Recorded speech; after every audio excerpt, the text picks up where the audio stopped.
information, news, and entertainment on demand. WSRadio.com.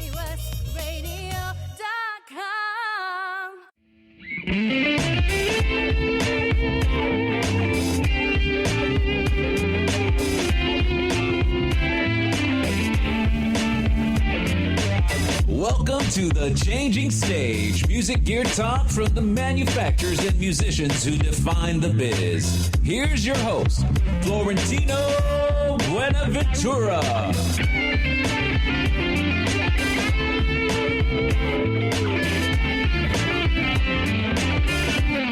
It's another segment of the Changing Stage radio show powered by the mighty WS Radio Networks, the worldwide leader in internet talk radio, brought to you by SIR Music Equipment Rental, where we're here at the Westlake Studios, and they are using SIR equipment. And we've got Pitbull Audio at pitbullaudio.com, another great sponsor. Stars Line at Stars Line Now, where you want to make sure you go see their show happening on July 15th of all the kids that they're training, plus some of the top players and performers around Southern California, and then their connection with California Music Studios, where they are just teaching the kids how to be better musicians. And it's been a great day. We've had a lot of great interviews. This one's kind of special because this is kind of like his home away from home. This man has been here many, many, many, many, many nights and days. Is Mr. Kevin Dorsey, and he is a vocal coach extraordinaire, from my understanding, also a great vocal coach, vocalist. But you've had a very special client that you've worked with for previously. That's Mr. Michael Jackson. So, yeah. Well, Michael wasn't actually a client. He was a boss, if you will. Okay. Yeah, I was a part of his band.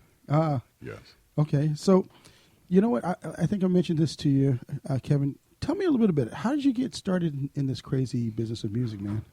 Quincy Jones brought me to Los Angeles in 1984. Wow, okay. And the first project I worked with Q on was the film The Color Purple. Okay. What was that? What was you were as a singer, or were you as a vocalist? Yes. Okay. And how did you guys meet? In 1983, Quincy had an audition that he was holding. He had 4 positions open for a new group that he was putting together. Okay. And they had 7,000 people from around the world audition, and I was first of the 4. Wow. From that audition, yeah. That's amazing. And then it's just been kind of an adventure. It really has. It was, let me see, Saida Garrett was one of the 4. Yeah. I remember Daryl Finnessy. I know Daryl back when he was, doing the ranks around here, and we would go to the same networking thing. So yes, and David Swanson. Okay. And David, musical director for like Anita Baker and people like that, and we were the 4 that were fortunate enough to be chosen. Wow. And from there, after Color Purple, I worked on Out of Africa, then Ferris Bueller, then. It just kept going and going all the way through all the Matrix and Lion Kings and Fantastic Fours and Forrest Gumps. You've been doing a lot of voices. Doing a little work, yes. So I know that you did a lot of coaching for Michael. Is that correct? For Michael, I was his vocal director and assistant musical director. Okay. Yes, and his actual vocal coach was Seth Riggs.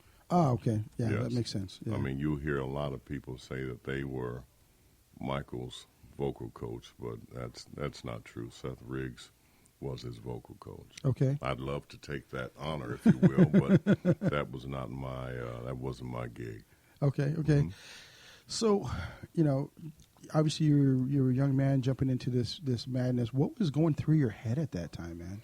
Well, prior to that, I just finished Morehouse College down in Atlanta. Oh, okay. And I wanted to leave, and I was going to get a double master's and then my PhD and teach at a university. I never thought I'd be doing this as a profession, but to get here and with Quincy of all people, and then be thrown into this tank of amazing talent, to be in the studio with Stevie Wonder, and I'm just like, man, that's Stevie next to me, and or that's Lionel Richie, or that's Joe Cocker, that's Sinatra, that's this, that's that. And, you kind of pinch yourself over and over. Yeah, very surreal, yeah. Yes, and so to be able to work with all of these amazing people that were just faces and names on album covers for years. Yeah. And the McCartneys and the Tina Turners, just everyone. Yeah. Now, because Daryl was in the movie, 20 Feet from Stardom. Could you relate to that whole experience that they talked about in that movie? Judith Hill, I think, was in that one as well. Yeah,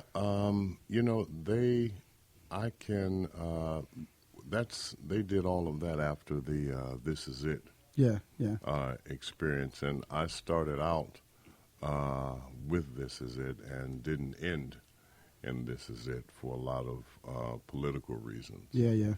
And but prior to that, I'd worked with Mike for 25 years. Yeah. Crazy. So it was, I'll tell you, for me, it was sad in a way to not do the entire This Is It, but then on the flip side, it was a blessing in disguise. Yeah. Because I'd really had a chance to do all of the major, my goodness, I went around the world with Michael several times. Yeah.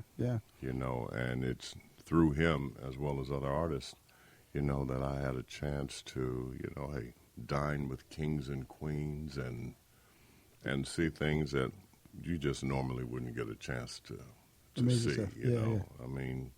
Who gives you an elephant for a present and a tiger? I get those all the time, man. Yeah. I'm radio. And you get a chance to see amazing wealth as well as the flip side. Sounds like Coming to America to me.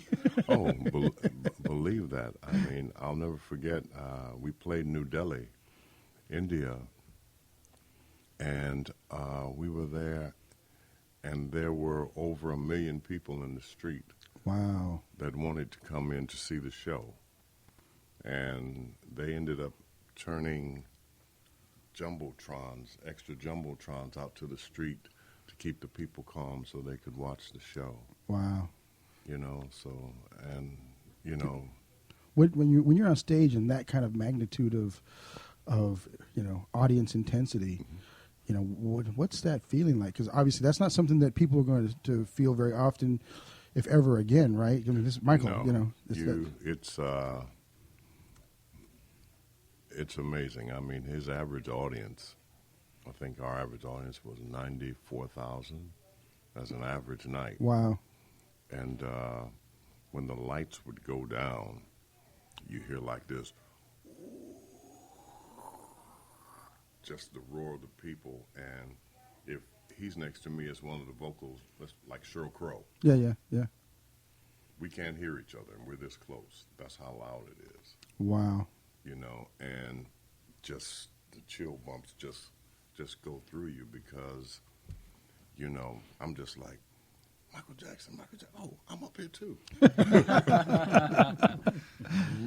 So it's an amazing, the adrenaline rush is amazing, but then suddenly you have to snap and say it's reality. You got a job to do. Yeah. You got 22 hours and 26 minutes of being perfect. Yeah. Because that's what he's going to be. He's going to drive you like you have never been driven before for 2.5 hours. Yeah, that's amazing. So, how old were you when the first time you got on stage, when you were playing with a big audience like that? I was, 25, 26. So yeah, that's pretty heavy thing to digest. And you've, from what Kevin was telling me, you've been strong. You've kept your head, straight and focused on everything. How were you able to kind of deal with some of the pandemonium that kind of comes along with all that? Because people would just to get next to you, to get next to Michael or some of these other people, they would do anything. I'm from Akron, Ohio. So that's great background, great parents. Yeah. you know, and, you know, little like Mayberry, a little picket fence. You know, right now it's being made famous because of LeBron James. Yeah. But, you know, when you talk about trying to keep your head, I'll never forget we were in, it was either Paris or Nice, or south of France maybe, and they woke us up about 2:30, 3 o'clock in the morning, and security woke us up and said, okay, we want to make sure you're all right. They found people crawling in the air conditioning ducts trying to get to Michael's room. Wow. You know, so it's amazing the love that people from all around the world, I mean, we used to, usually the band's in a hotel, Mike's in a hotel, and the crew's in a hotel by the stadium. And a lot of times, you know, sometimes we'd have to stay in the hotel with Mike because there was only one, you know, 20-star hotel in town. Yeah. And I used to hate that because you know, you love the fans make you. Yeah. But, you know, it's 4 o'clock in the morning. We are the world. We are the show. You know, you want to throw a shoe out the window. Go to sleep. You know, so, but, you know, it's also a lot of fun. And he would be causing it because he'd wake up 2 or 3 in the morning and stick that glove out the window, and they start screaming and hollering. I say, "Here we go." Yeah, I'm from Akron, Ohio. This is not how it is over there. It's not how it is. You know. Now, so you did all this. Obviously, there was even a start before that. How did you get prepared as a vocalist, and as you know the knowledge that you've gained and be able to impart to people? How did you develop all that? What were some of the things that you did before? You know, I'm one of the lucky ones. I mean, I've been singing and playing since as long as I can remember. I mean, once again, I attribute a lot of it to my parents. They started me on my first instrument at 7. Okay, what was that one? That was a guitar. Okay. And reading music, and then back in those days, in Ohio, I mean, in school, you could take an instrument, learn an instrument, $5 every semester. So, I mean, I play guitar, drum, trumpet, cornet, French horn, baritone, tuba, piano, organ, and read music for all. You're kind of the Renaissance man. I was thinking vocalists, you know, because I got a little bit of your bio, you know, at least the vocal version from Kevin, who I just, you know, got to give him much props to because Kevin brought us all here, man. Yes.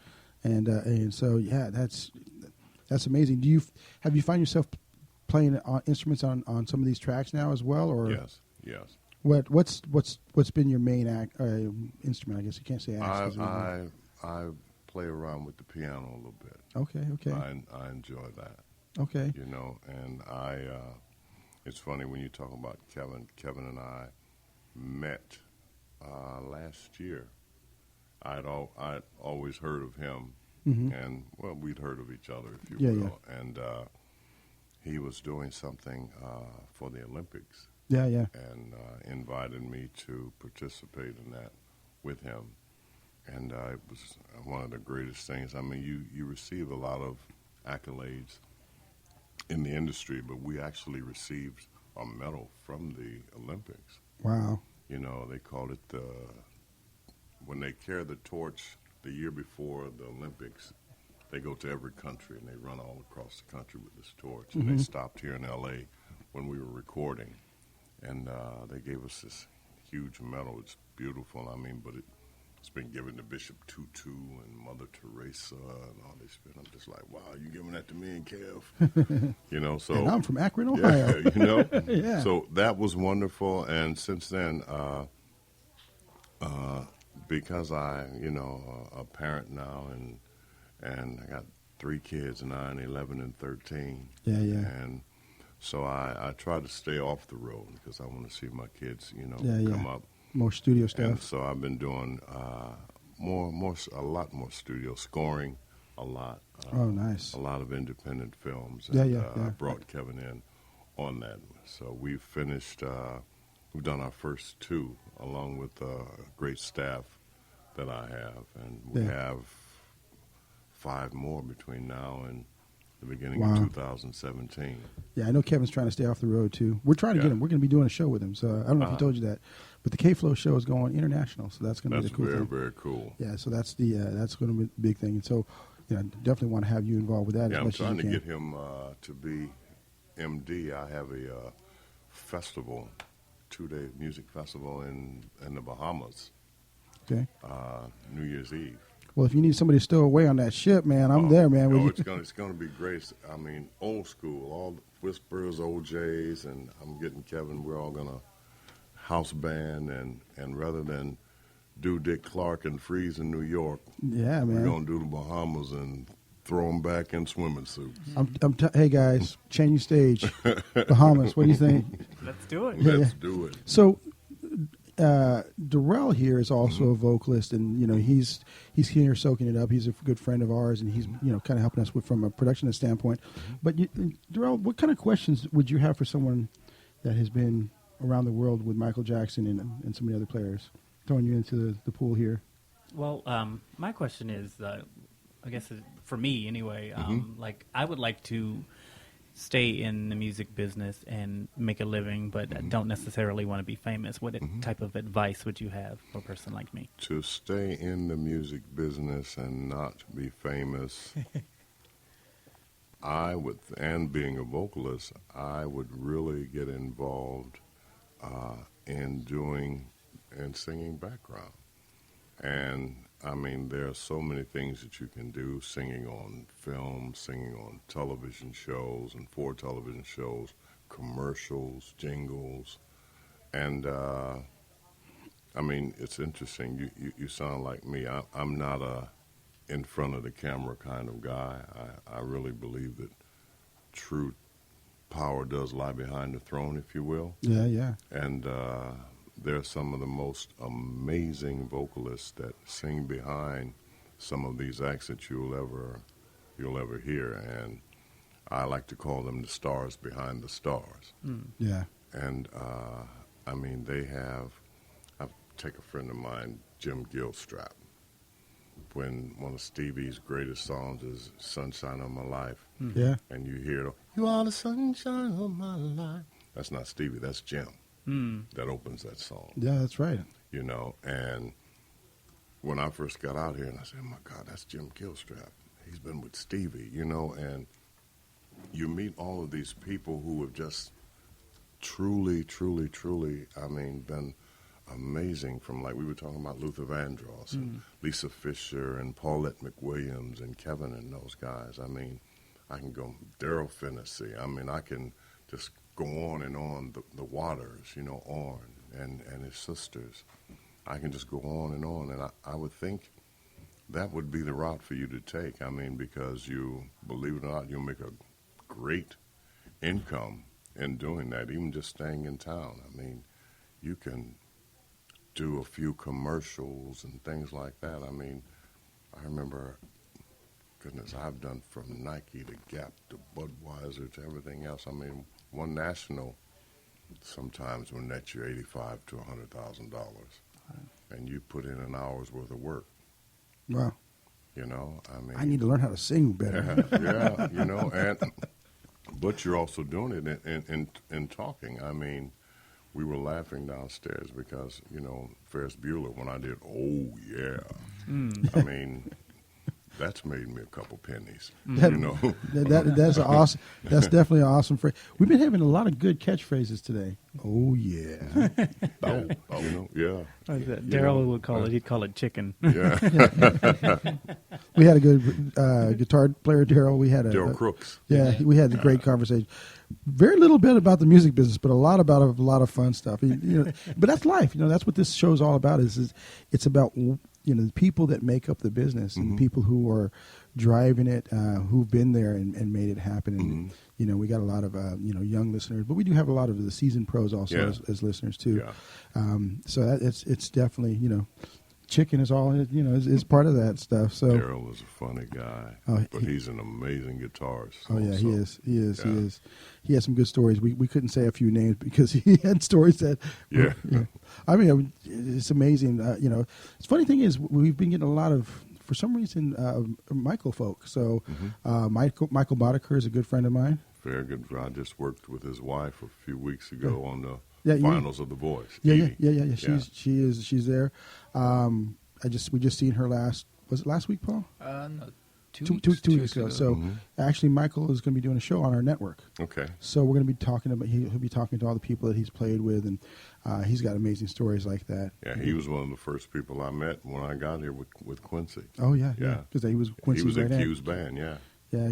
Keyboard player. Jonathan Moffat, we've had on. Foots, that's like my brother. Yeah, he's I've known him. We met at the NAMM show in '87, and then we've just been friends. I always laugh. It's always like you never meet somebody that's just too nice. He might be the nicest person you'll ever meet in your life. He's a sweetheart of a guy. Yeah. And he made time for us. So we've gonna have a lot of Michael's folks come on. And then I knew Daryl before before he became the singer that he was. We were just like networking here. It was like '86, I think. Just kind of going in and, hey, what's going on? You just how you meet people. So it's a small world. It definitely. And I think one of the biggest things Daryl did, he co-wrote the theme for Frasier. I didn't know that. Yeah, sure did. I didn't know that. That's funny. Like you lose touch with people, Yeah. But it was good to see him on the 20 Feet from Stardom, and we're friends on Facebook. I should reach out to him and get him on the show. So, now you've got your own project, and I know that you're not necessarily looking for the fame and fortune, but do you have any recording projects that you have coming up at all? Me personally, no. I mean, I've been blessed to have had opportunities to do projects and have never, like I said, I'm just not a limelight guy. Yeah. I enjoy the production aspect, to just work and do things like that. And but like I said, I've just finished a film called The Martini Shot, which they just screened a few weeks ago over at Raleigh. Okay. And it's funny. It's kind of like a new Cheech and Chong without getting high. Okay. And but it's very, very funny. Doing a film now called The Dog and Pony Show with Mira Sorvino. Okay. And they Academy Award winner, yeah. They dug up Ralph Macchio from somewhere. You talk about going old school. Yeah. Karate Kid, yeah. where you go? They found him. I'll leave it at that. So that, and I got a horror film, Takers. I mean, so you're doing a lot of film work now. Yeah, that's just. I mean, it seemed like you were doing a lot of that, but obviously doing that and touring was a big part of that. But and being dad, man, my boys are both great athletes. My daughter, she's a dancer, and all 4.0 students, and that's what's fun. Awesome. Now, going to these ball games and recitals and all that hoo-yah. Yeah. So, are they going to go sports, or are any of them going to take a direction for singing and music? And, all three sing. Okay. I'm not one to. It's funny. I don't vocal coach my kids. I get my friends to do that. Because dad's too close. Yeah. My mom tried to teach me bowling. That didn't work out well. Yeah, and that's it. She was a good bowler, but I didn't want to have nothing to do with that. I should have listened, though. I expect a little too much, and not because I do it, but, you just, if that's what you're going to do, you have to do it well, because the industry now, in my opinion, music is in a state of emergency. Oh, tell me about it. That's what we found. We've done going on 100 interviews now, and that's the same thing everyone's saying. Top players, Ken Cragen, going back to We Are the World, Greg Allman, just had him on the show, and everyone's like, what the heck is going on in this business? Because nobody can figure out how to make it. Even, I was talking with Daryl Crooks, and he was like, how do I do this on my own? And it's just there's no one way anymore.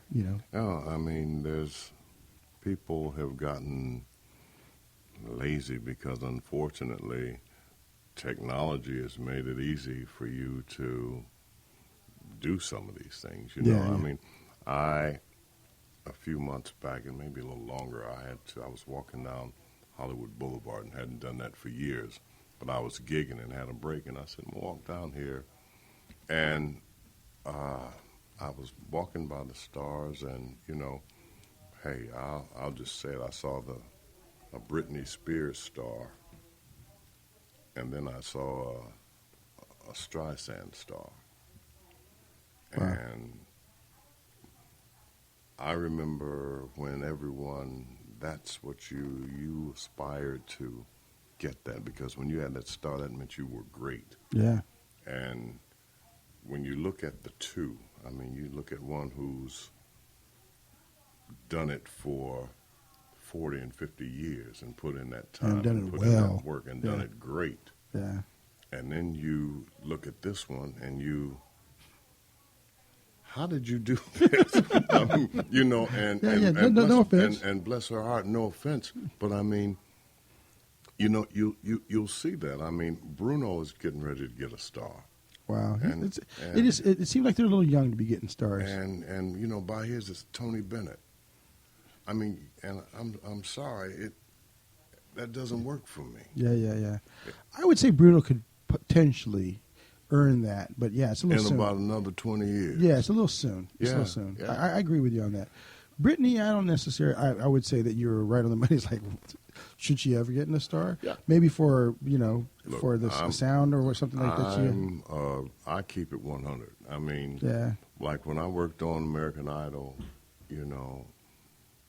and Paula was there once, and then Jennifer was there, and I always say, I mean, it has to be tough.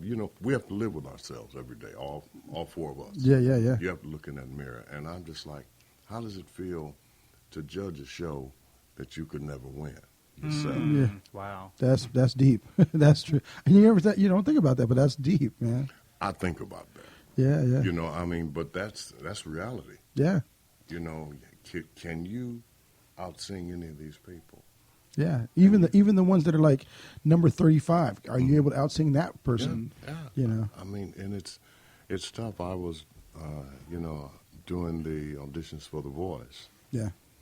and it's on its way, unfortunately. And I heard some of the most amazing people that just didn't make it. Yeah. Didn't even get past us. Yeah. And you wonder, and you truly wonder why. Yeah. I mean, I heard some people that will kill people who are currently number one and number two. Yeah. But, unfortunately, you're not a 36, 24, 36, or Yeah, don't have to look. flowing hair and all whatever, you Yeah. know. I think the new dynamic though allows for certain flavors that are not necessarily the lowest common denominator. Mhm.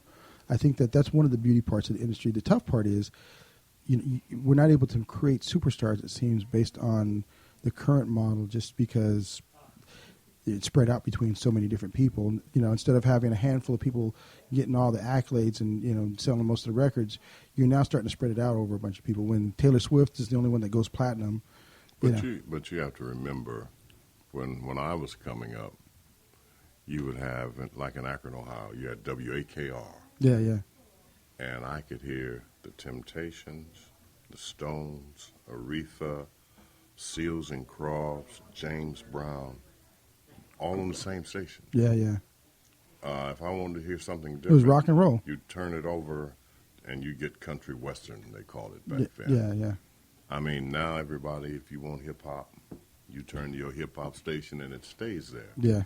But it made us actual connoisseurs of all kinds of music, Yeah. which helped me. I mean, Motley Crue, from Jarreau, Streisand, then go to Dolly Parton, Kenny Rogers, Garth Brooks, Lyle Lovett, back to Lionel, to Stevie, L.A. Philharmonic. Yeah. I mean, So you've been able you to have a love for all of Yeah. it. And that's because my music love is not put in this box. Yeah. we were talking earlier, there's no, most all labels have killed their R&B departments. Yeah, there's no R&B is electronic music is there are no singers. Yeah. There are no singers. Yeah, Rihanna's not a singer. she's an artist, I guess you would call her. But everybody keeps saying, oh my goodness, they can really sing. No, they can't. Yeah. And Chris Brown is not he's nowhere near. Everybody does every Marvin Gaye acrobat. Yeah. Just sing a melody. Sing a melody. You don't know anything about that, right, Terrell? That's all. He's always complaining about singers trying to do every little run to try to prove themselves when all you have to do is deliver a straight melody and Yeah. Oh, sorry. Go ahead. Now, I was just saying, like, some of them, like, see if they can actually just hold a note for, like, 5 seconds and make it, like, nice and pure, as opposed to, like, running from the ceiling to the floor. Yeah, and a song is like a home.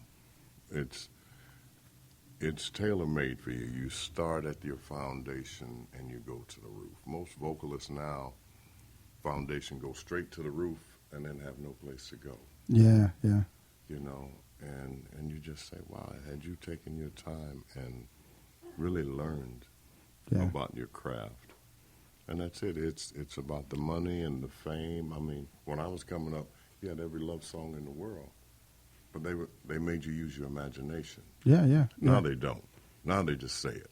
Yeah, it's very, very blatant. Yeah. Very blatant. You had a thought, Paul. Yeah, I was going to say that I think the irony of it is that it's those early artists that put in the work that 20, 30 years to reach that level of success and notoriety that kind of made an industry out of it, where after that there's all these interests that will want to capitalize on it and do shortcuts, and where you just make stars without them necessarily having to be artists first.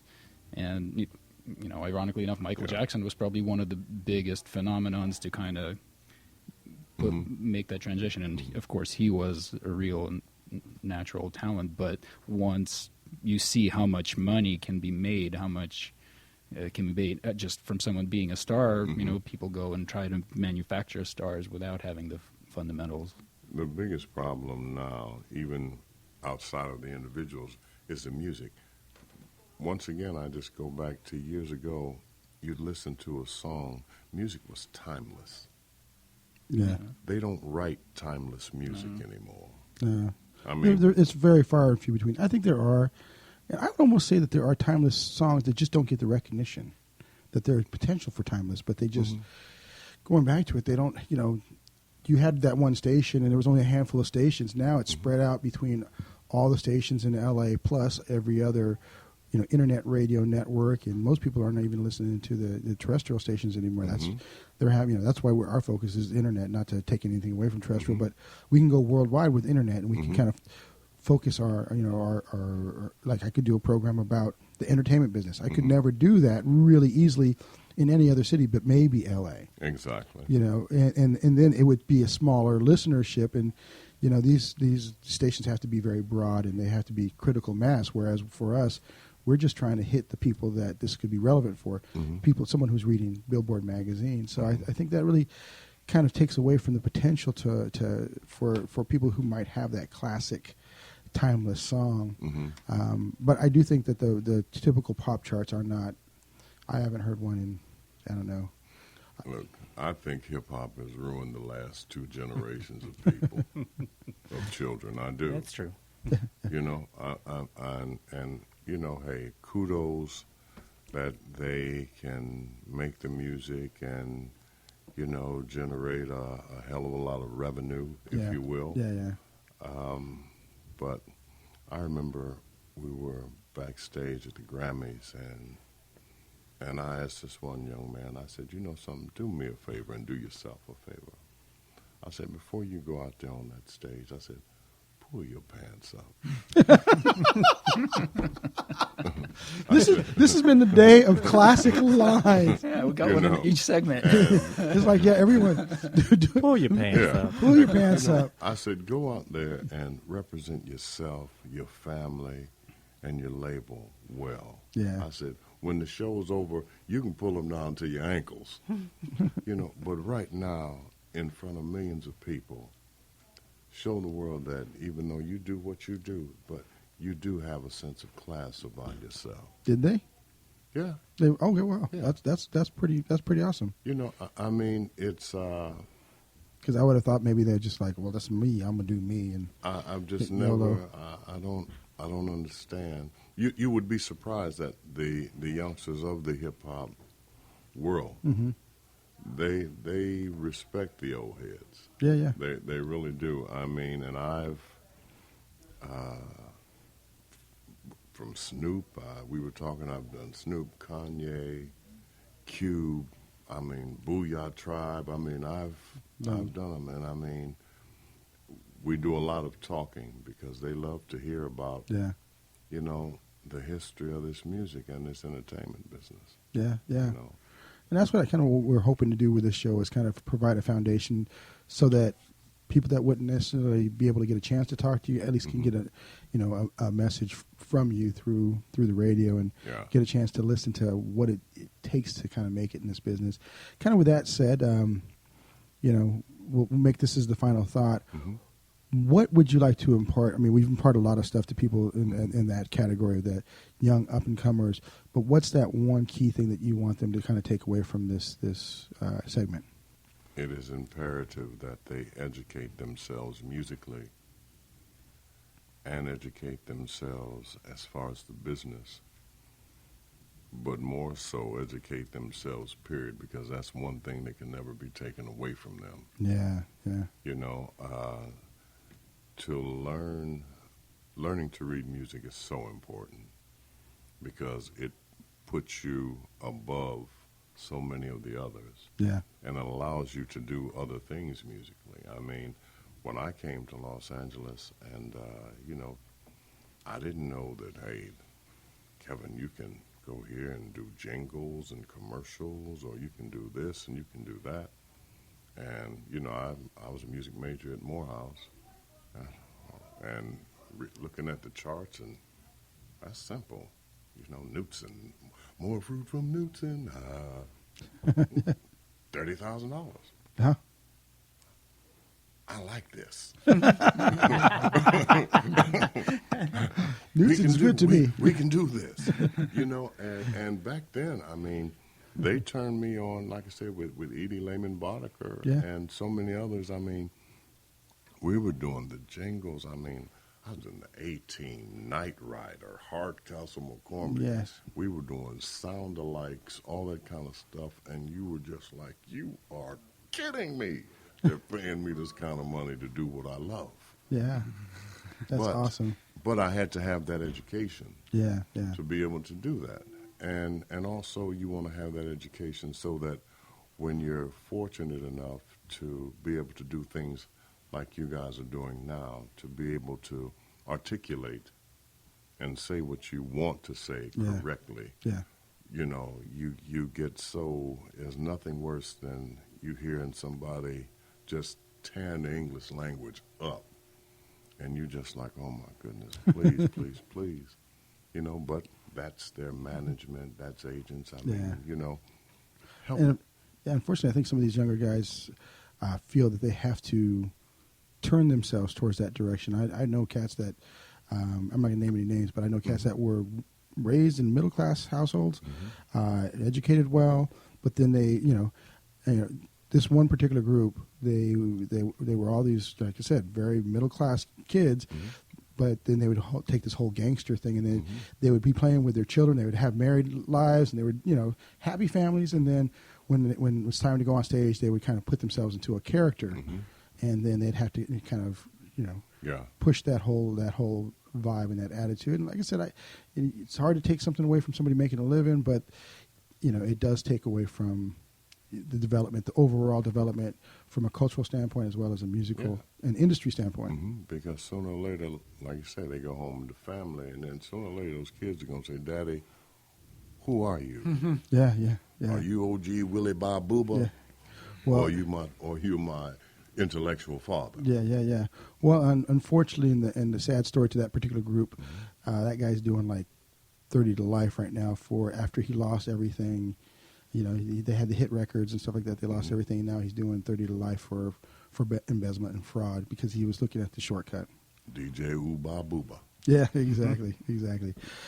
Well, Kevin, man, I appreciate your time. I know you got to do some recording down there with the other Kevin in this world, and you really just very insightful, and I really appreciate everything. And I'm sure that the audience is gonna really appreciate when we. I truly appreciate the invitation, and thank you. And well, as other projects come about, of course, Kevin's going to be with us and on the network. He's like the musical director for everything that we're doing. Great. And what we're trying to do is really, we're trying to hopefully bring something to the music industry that will be helpful. So this has been the Changing Stage radio show powered by the mighty WS Radio Networks, the worldwide leader in Internet Talk Radio, sponsored and brought to you by SIR Music Equipment Rental, where they bring gear to places like Westlake Studios, Pitbull Audio at pitbullaudio.com, where if you're not in San Diego, you can still get the gear because they are making it happen, one of the top retailers in the world.